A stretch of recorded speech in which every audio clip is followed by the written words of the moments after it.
Cara nak buat rambut udang galah, rambut cabang 2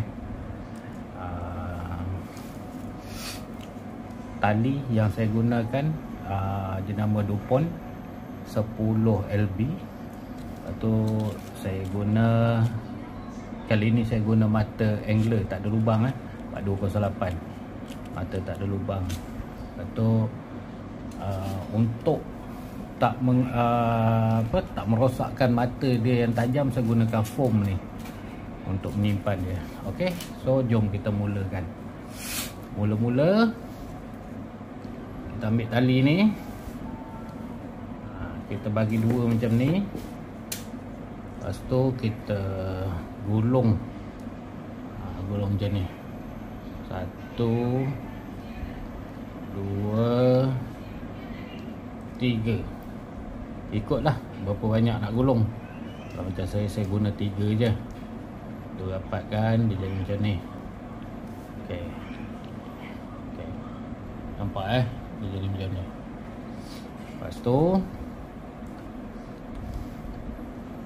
kembangkan 2 macam ni. Kembangkan 2 macam ni. Pusingkan, buat lubang.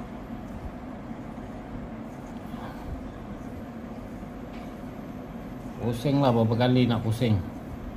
Ya, saya buat lebih kurang 7-8 macam tu lah. Lepas tu yang tali yang ni masukkan dalam lubang ni. Susah sikit lah, kena berhati-hati. Okay, so dah jadi macam tu, dah masuk dalam lubang, kita tarik je. Okey, dah kembang dah.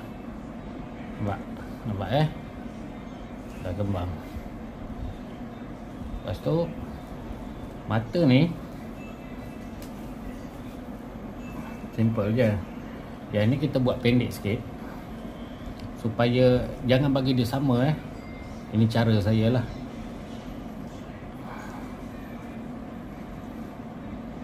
Mata ni saya lilit 3 kali je.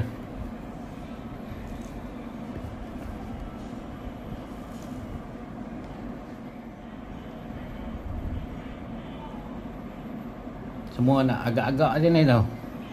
Dia tak ada ukuran yang tepat. Semua main agak-agak je.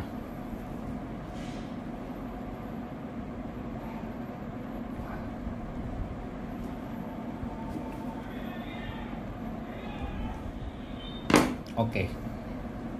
Jadi macam inilah kejadiannya.